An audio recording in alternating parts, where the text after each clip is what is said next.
Hello students, myself Dr. Pooja, Assistant Professor in Geology, Government College Kathal.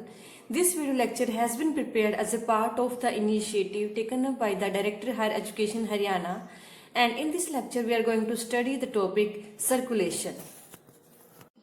Now first is origin and conduction of the heartbeat. Means how the heartbeat is originated and how it is conducted to all parts of the heart.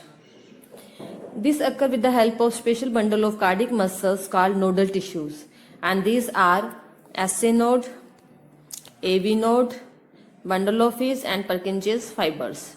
Now first is SA node. SA node जो है that is also called sinoauricular node and which act as a pacemaker of the heart because it is the first to generate the electrical impulse and it is the first to originate the cardiac impulse that determine the rate of heart beat. Means ऐसे node से ही सबसे पहले जो electrical impulse है generate होती है and then passes to the auricle region. Auricle region पर ये इलेक्ट्रिकल इम्पल्स चली जाती हैं, फिर वहां पर ओरिकल जो रीजन है दोनों वो कॉन्ट्रैक्ट होते हैं जिसकी वजह से जो ब्लड है वो वेंट्रिकल रीजन पर आता है. So the electrical impulse travel from SA node then to the AV node. जो एवी नोड है यहाँ पर जो इलेक्ट्रिकल इम्पल्स है वो 0.1 सेकेंड के लिए डिले हो जाती है ताकि जो ओरिकल है वो पूरी तरीके से कॉन्ट्रैक्ट हो सके और सारा का सारा ब्लड वेंट्रिकल में सप्लाई कर सके. So AV node act as a delay centre that delay the electrical impulse for 0.1 second.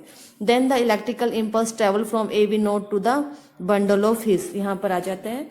Then from bundle of His the electrical impulse goes to the left and right branches of bundle of His and then this is further passes to the Purkinje's fibers and goes to the all parts of the ventricle. अब ventricles में जब electrical impulse चली जाती हैं तो यहाँ पर अब फिर वेंट्रिकल्स का कॉन्ट्रैक्शन होता है और जो वेंट्रिकल का कॉन्ट्रैक्शन होता है तो यहाँ से जो ब्लड है that goes to their respective aorta.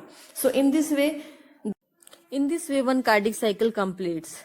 So now question is what is cardiac cycle? Cardiac cycle means it is the period between end of one heartbeat to the end of next heartbeat. And this is initiated by the spontaneous generation of action potential in the SA node. Or we can say that SA node is responsible for initiation of the cardiac cycle because electrical impulse are generated in the SA node first. Next है phases of cardiac cycle. Cardiac cycle में mainly दो phase होती हैं, diastole and systole. Diastole में का मतलब होता है पीरियड ऑफ रिलैक्सेशन और इस पीरियड के दौरान जो हार्ट है वो रिलैक्स करता है और हार्ट के अंदर ब्लड आ रहा होता है. And next is systole. Systole क्या होता है period of contraction and during this period the blood is ejected out from the heart. और इसके अलग अलग चैम्बर्स का कॉन्ट्रैक्शन और रिलैक्सेशन होती है तो इसकी फेजेस हैं. आर्ट्रियल सिस्टोल मतलब ओरिकल चैम्बर, ये कॉन्ट्रैक्शन जब होती है तो इसको हम बोलते हैं आर्ट्रियल सिस्टोल. सेकंड है ventricular systole, contraction in the ventricular chambers. And third phase है इसकी ज्वाइंट डायस्टोल और कंप्लीट कार्डिक डायस्टोल. मींस इसमें जो हार्ट के सारे चैम्बर्स हैं that undergoes in relaxation phase. Now first is atrial systole. Atrial systole में क्या होता है जैसे ही एस नोड से इलेक्ट्रिकल इम्पल्स जनरेट होती हैं और वो आर्ट्रियन चैम्बर में जाती हैं तो जो आर्ट्रियन रीजन है वो कॉन्ट्रैक्ट होने लगता है और जब ये कॉन्ट्रैक्ट होता है तो इसका जो 25% ब्लड है वो वेंट्रिकल्स में जाता है and this period takes about 0.1 second. और इस दौरान जो वेंट्रिकल है वो रिलैक्स पोजीशन में होता है and it is having 110 to 120 ml of blood inside this and this is called it's and diastolic volume. इसको हम इसका एंड डायस्टोलिक वॉल्यूम बोलते हैं. और उसके बाद जब आर्ट्रियम कॉन्ट्रैक्ट हो जाता है पूरी तरीके से उसके बाद वेंट्रिकल चैम्बर्स की कॉन्ट्रैक्शन स्टार्ट होती है. Next is ventricular systole.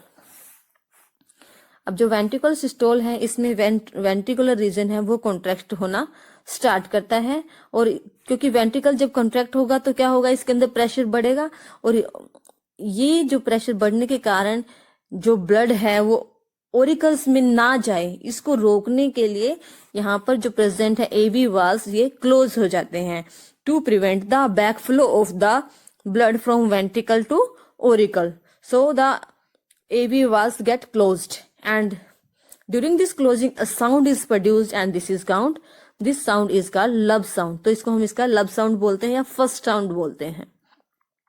और जब वेंट्रिकल में कॉन्ट्रैक्शन होती है तो शुरुआत में कोई एम्प्टिंग नहीं होती, ब्लड का जो वॉल्यूम है वो इसके अंदर सेम रहता है, and this is called its isovolumic और आइसोमेट्रिक कॉन्ट्रैक्शन. अब क्योंकि जो वेंट्रिकल है इसकी कॉन्ट्रैक्शन हो रही है और एवी वाल्व क्लोज हो चुके हैं, तो अब जो ब्लड है that will goes into the aorta and arteries. ये एओर्टा है और दूसरी ये पल्मोनरी आर्टरीज है. तो वेंट्रिकल कॉन्ट्रैक्शन होगी तो जो ब्लड है वो आर्टरीज और एओर्टा में जाएगा. तो इसके लिए यहाँ पर जो सेमिलुनर वाल्व प्रेजेंट है दोनों साइड्स वो ओपन हो जाएंगे ताकि जो ब्लड है वो रिस्पेक्टिव आर्टरीज और एओर्टा में जा सके. And about 70% ventricular emptying occur during first third of period of ejection, and this is called period of rapid ejection. And this ventricular systole takes place about 0.3 second. ये जो ventricular systole है ये लगभग 0.3 second में complete होता है. Now next phase is joint diastole or complete cardiac diastole. Joint diastole it means कि जो ओरिकल चैम्बर हैं और जो वेंट्रिकुलर चैम्बर्स हैं ये रिलैक्सेशन फेज में आ जाते हैं. In this all heart chambers are in diastolic phase or in relaxation phase, and it takes about 0.4 second. And to prevent the backflow of blood from great arteries to ventricle, तो यहाँ पर जो semilunar valves हैं दोनों side के ये close हो जाते हैं ताकि आर्टरीज और एओर्टा से ब्लड वो वापस वेंट्रिकल में ना आए, क्योंकि जो वेंट्रिकल है अब रिलैक्सेशन फेज में है. तो इसको प्रिवेंट करने के लिए यहाँ पर जो सेमिलुनर वाल्व है वो क्लोज हो जाते हैं. And during this time a second heart sound is produced and this is called डप और डायस्टोलिक साउंड. तो इसको हम डप साउंड या डायस्टोलिक साउंड बोलते हैं. एंड शुरुआत के 0.03 से 0.06 सेकेंड में जो वेंट्रिकल है वो रिलैक्स होता है, लेकिन इसका जो ब्लड का वॉल्यूम है वो सेम रहता है, वो उसमें कोई चेंज नहीं आता. तो इसलिए इस फेज को हम बोलते हैं पीरियड ऑफ आइसोवॉल्यूमिक और आइसोमेट्रिक रिलैक्सेशन. मीन्स इसके दौरान जो ब्लड का वॉल्यूम है वेंट्रिकल्स में वो सेम रहता है. सो एक कार्डिक साइकिल जो है वो कंप्लीट होता है 0.8 सेकेंड में. फर्स्ट जो फेज है आर्टरियल सिस्टोल वो 0.1 सेकेंड लेता है. सेकेंड जो फेज है ventricle systole that takes about 0.3 second, and last phase that is joint diastole and it takes about 0.4 second. So cardiac cycle is completes in 0.8 second, and when 60 seconds are divided by 0.8 second means the time taken by one cardiac cycle, we got the result 70. So we can say that there are 70 cardiac cycle per minute. तो एक minute में 70 cardiac cycle होते हैं in human beings. Next is electrocardiogram. Electrocardiogram it is a graphical record of electrical variations in voltage versus time produced by the beating of the heart. Means जैसे ही electrical impulse travel करती है from SA node then to AV node then to the ventricles, there is changes in the electrical variations, and this is a record is maintained in the graphical form. This is called ECG. इसको हम ECG बोलते हैं. When patient is lying down, the ECG is taken. It is called resting ECG. And when the patient is exercising and then ECG is taken, it is called stress ECG. And there is also another instrument that is called electrocardiograph that is used to observe the working of the heart. Now this ECG, electrocardiogram, it is found of various rheses and furrows. हम यहाँ पर देख रहे हैं कि there are various rheses and furrows present है, and these are formed in the form of P wave, QRS wave, T wave. The first is P wave. This P wave, it is the impulse of contraction that is generated by SA node.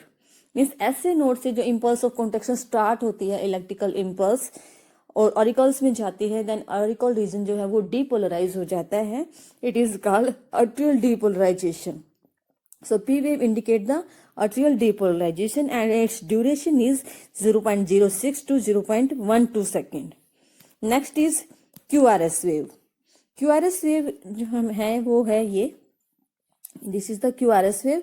This is the spread of impulse of contraction from AV node to the wall of the ventricles. Means जब AV node से impulse जो है वो travel करती है to the wall of ventricle, this is called QRS wave, and its duration is about 0.06 to 0.10 second. Means ये ventricle regions पर wave electrical impulse चली जाती हैं और यहाँ पर फिर वेंट्रिकल रीजन का कॉन्ट्रैक्शन होगा, उसकी डीपोलराइजेशन होगी, जिसको हम क्यूआरएस वेव जो है वो इसको रिप्रेजेंट करती है. Now next is R wave. We can see this base line. This is the baseline, and the wave which is present above the baseline are called positive wave, and which the wave which are present below this baseline are called negative waves. Here we can see that this is R wave, it is present above the baseline, it is called positive wave, whereas the QS wave, these are present below the baseline, these are called negative wave. Now what is depolarization?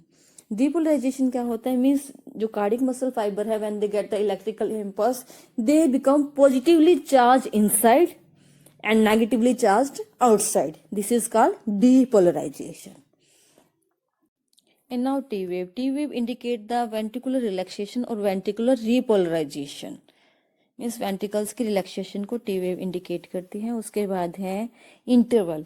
Interval क्या होता है? It is the part of base line between two deflections. दो deflections के बीच की जो base line है वो represent करती है इंटरवल को, and these R P Q interval and Q T interval.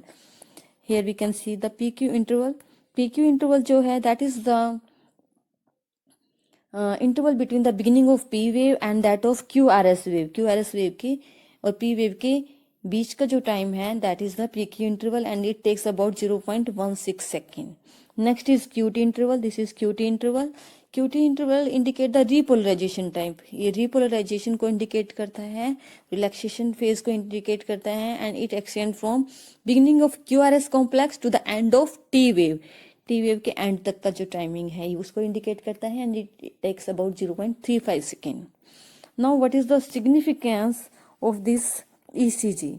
The ECG is very helpful in diagnosing particular disorders like high blood pressure, irregularity in the heart rhythms, means heart rhythms जो है वो irregular हो जाए, उसकी जो normal timing है वो ना रहे, and further ill effect of certain drugs on the heart and birth disorders. All these can be examined by the ECG. Next is the regulation of heartbeat. जो हार्टबीट का जो रेगुलेशन है that is under two control, intrinsic control and extrinsic control. Intrinsic control में आता है कि जो heart rate है that is self regulating and it maintain its own rhythm by due to unique nature of SA node. SA node ही इसका control करती है, that is the internal pacemaker of the heart. जो SA node से AV node पर किंजेस fibre ये सब heart की रिदम को कंट्रोल करते हैं इंटरनली. ठीक है. Another one is the extrinsic regulation. Extrinsic regulation क्या है कि ये जो हार्ट में जो हार्ट रेट में जो चेंजेस आते हैं, it may be by chemicals, it may by the nerve fibres और it may be by the hormones. तो ये है एक्सटेंसिक रेगुलेशन. तो first is its nervous control.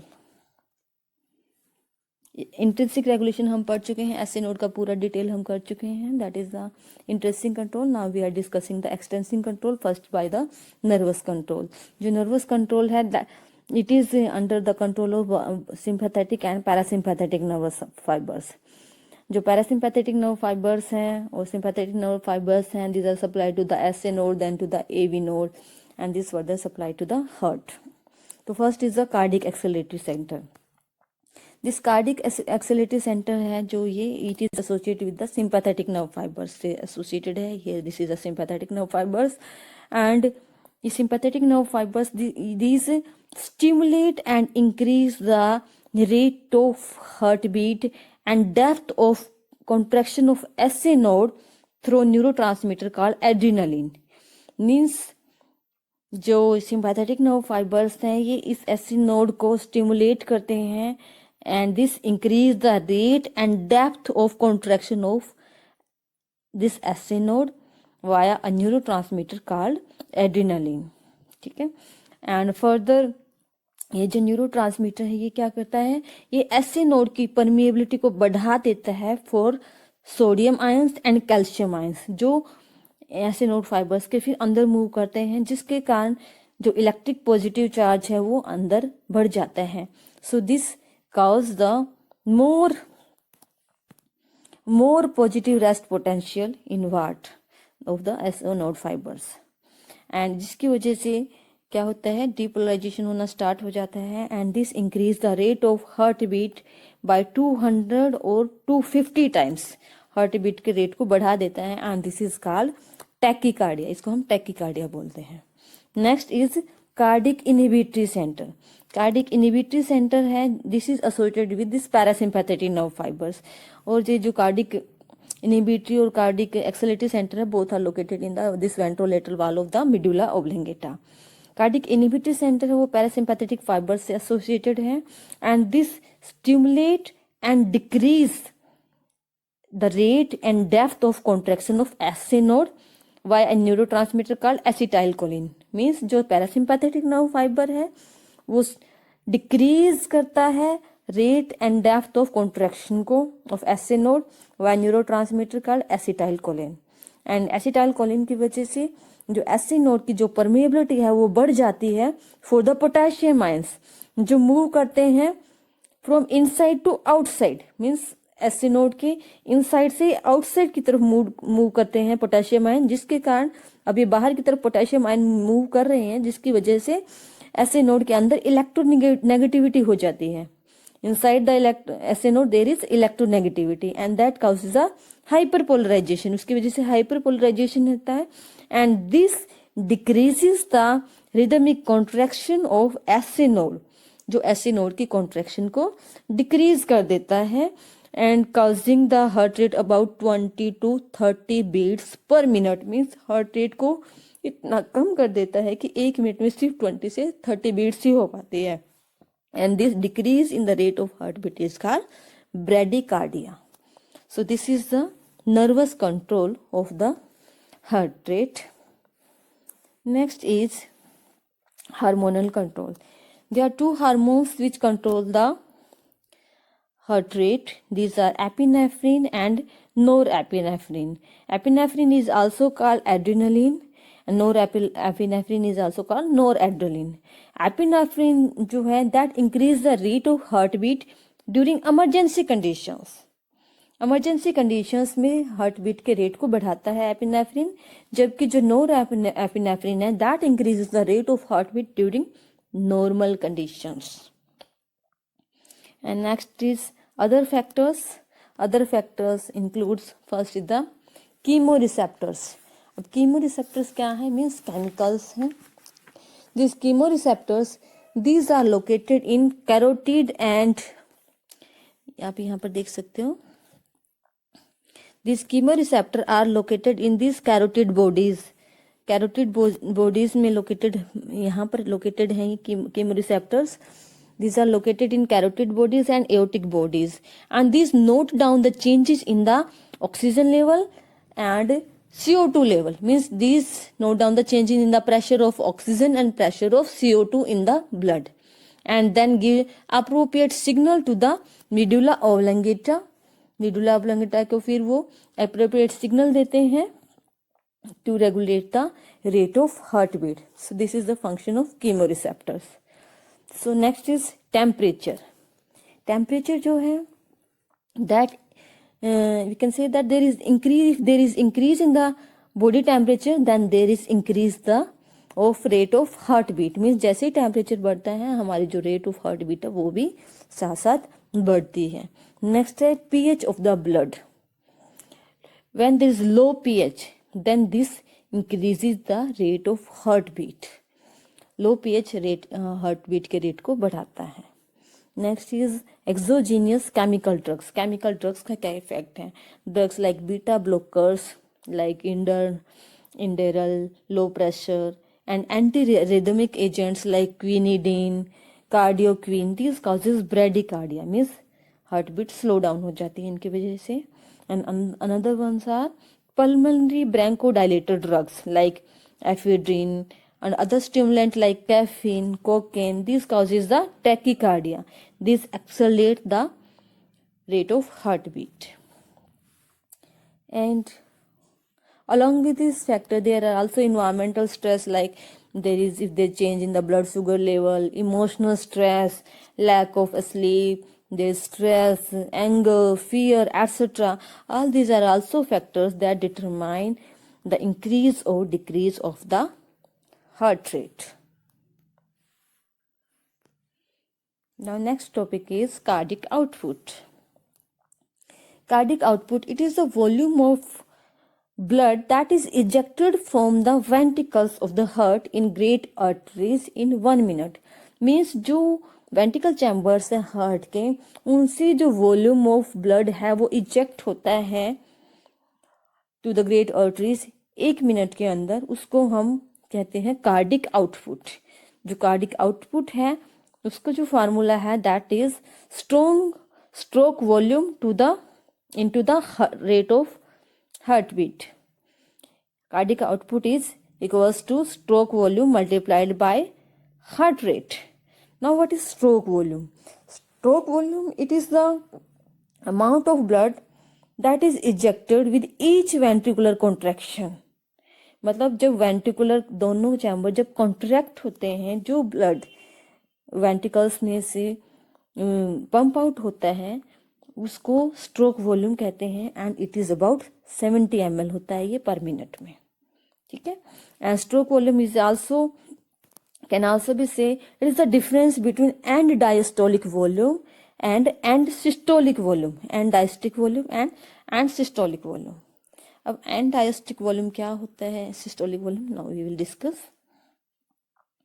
So factor affecting stroke volume. Stroke volume को कौन से factor effect करते हैं? First is and diastolic volume और preload. Means it is the volume of blood in the ventricle at the end of diastole. Means diastole के बाद जो ventricles में जो ब्लड होता है उस वॉल्यूम को उसका एंड डायस्टिक वॉल्यूम कहते हैं. या फिर हम कह सकते हैं कि जो वेंट्रिकल है उसके सिस्टोल होने से पहले, मीन्स कॉन्ट्रैक्शन होने से पहले जो वेंट्रिकल्स के अंदर जो ब्लड है वो उसका एंड डायस्टोलिक वॉल्यूम है. And this can also be said as preload. उसको हम प्रीलोड भी कहते हैं. And this stroke volume increases with increase in this end diastolic volume. End diastolic volume बढ़ेगा तो स्ट्रोक वॉल्यूम भी बढ़ेगा. Next factor is myocardial contractility. It is the ability of the heart to contract independent of preload and afterload. Means heart की कितनी contractibility की ability है वो क्या है उसकी myocardial contractility. Next is afterload. What is afterload? It is the ventricular pressure at the end of ventricular systole and it determines the end systolic volume of the heart. Now the factor affecting heart rate. First is the age. As the age increases, the heart rate decreases. There is about 50% decrease in cardiac output between the teens and the age of 80 years. And this is so as the metabolic activity of the body decreases with the age. Second is metabolic rate. During heavy exercise, the heart rate may be as high as 185 beats per minute. With increasing level of exercise, both the oxygen consumption and the cardiac output increases in parallel manner. Third one is the venous return. Now the question is, what is venous return? It is the amount of the blood that is heart is receiving by the way of veins. And according to Frank Starling law, the venous return is the primary controller of the cardiac output. And it states that within the physiological limits, the heart pump all the blood that returns to it by the way of veins. और जैसे जो venous return है अगर वो ज़्यादा होता है then जो कार्डिक मसल्स हैं वो बहुत ज़्यादा स्ट्रॉन्ग वे में स्ट्रेच होती है और जो वेंट्रिकुलर मसल्स है फिर उतने ही स्ट्रॉन्ग वे में कॉन्ट्रैक्ट होती है जिससे कि सारा का सारा जो ब्लड है that is pumped out to the arteries or aorta, so increase in the cardiac output. तो कहने का मतलब ये है कि जितना ज़्यादा वीनस रिटर्न होगा उतनी ही फोर्सफुली हार्ट कॉन्ट्रैक्ट होगा और सारा का सारा ब्लड जो है वो पंप आउट कर देगा. Next is the blood pressure. Blood pressure is the arterial blood pressure. It can be defined as it is the pressure exerted by the blood on the walls of arteries. And it may be systolic pressure, it may be diastolic pressure. Systolic pressure is the pressure which blood exert on the wall of blood vessels at the end of systolic contraction of the ventricles. मतलब कि जब ventricles systole होता है या फिर ventricle की contraction होती है उसके बाद जो प्रेशर ब्लड एक्सर्ट करता है on the wall of arteries is called systolic pressure and in normal resting adult it is 120 mmHg and it is a higher limit of arterial blood pressure.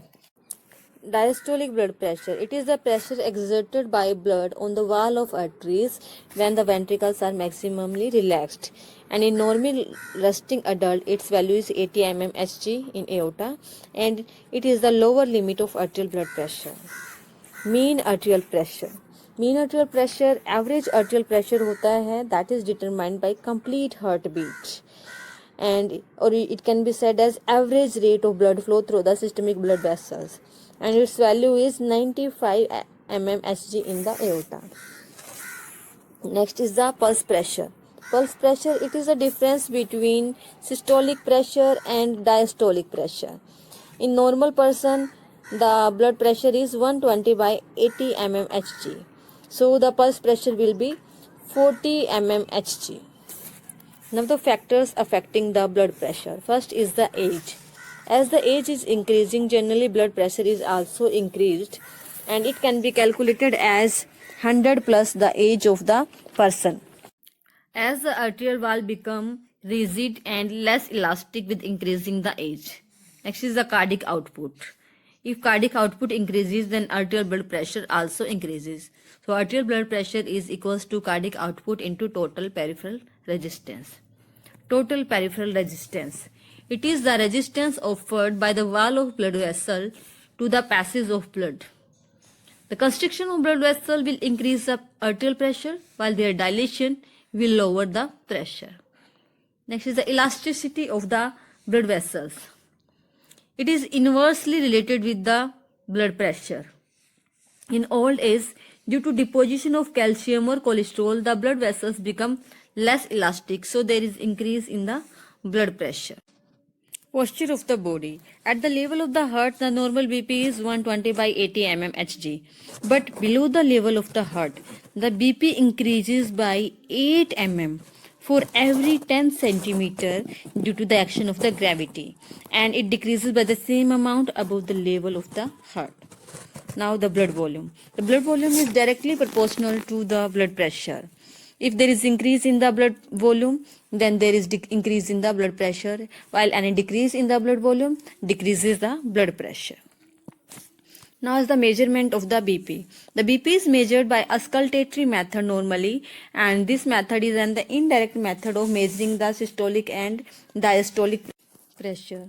In this, the blood pressure is measured in terms of air pressure, and the air pressure become equal to the blood pressure in the radial artery.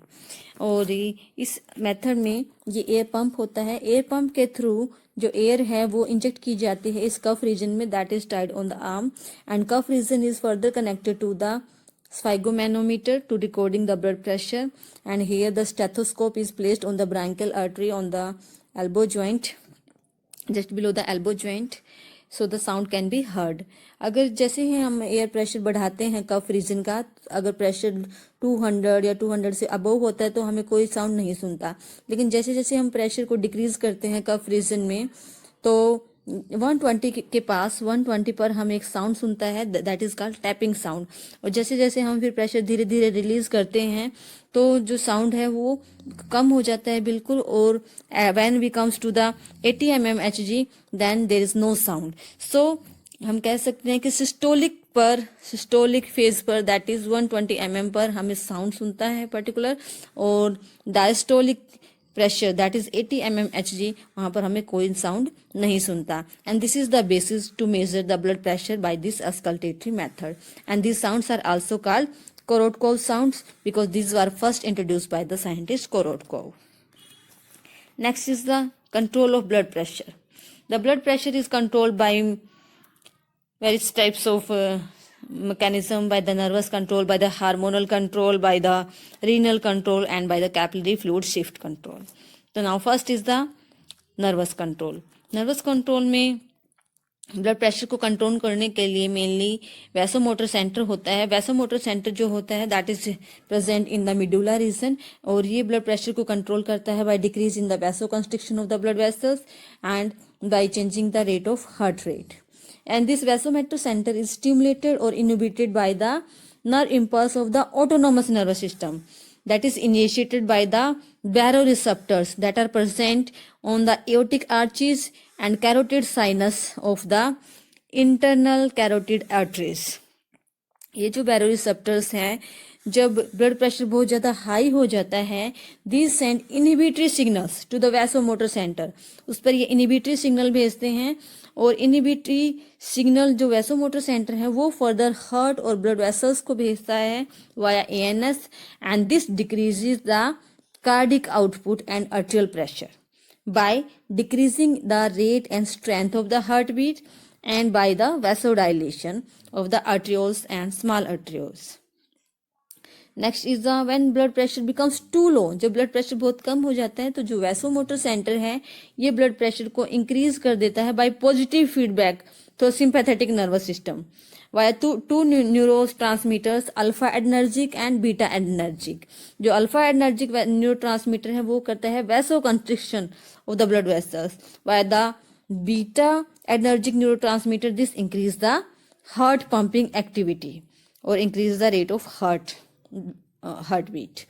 So the baroreceptors act as a moderator or pressure buffer system which counter either rise or fall in the arterial pressure. Next is the hormonal control. First is the renin angiotensin system. जब blood pressure बहुत कम हो जाता है then there is decrease in the blood for the kidneys. तब जो extra glomerular sales होती हैं women's capsule की, वो रेनिन रिलीज करती हैं. ये जो रेनिन है दिस ये कन्वर्ट करता है, ये एंजियोटेंसिनोजन को एंजियोटेंसिन 1 में कन्वर्ट कर देते हैं. And further this angiotensin 1 is converted into angiotensin 2 by ACE. This is angiotensin converting enzyme, और ये एंजाइम लंग्स में प्रेजेंट होते हैं. एंड दिस एंजियोटेंसिन 2 ये मेनली वैसो कंस्ट्रिक्शन करता है आर्टरियोल्स का, जिसके कारण जो ब्लड प्रेशर है वो बढ़ जाता है. In second way this angiotensin 2 also stimulate adrenal cortex to release the aldosterone hormone. और ये जो एल्डोस्टेरोन हार्मोन है ये इंक्रीज करता है सोडियम का reabsorption and the further absorption of the water from the kidneys, जिसकी वजह से जो ब्लड वॉल्यूम है वो बढ़ जाता है और जो ब्लड प्रेशर है अगेन राइज हो जाता है. And now the control of blood pressure by other hormones like epinephrine and norepinephrine.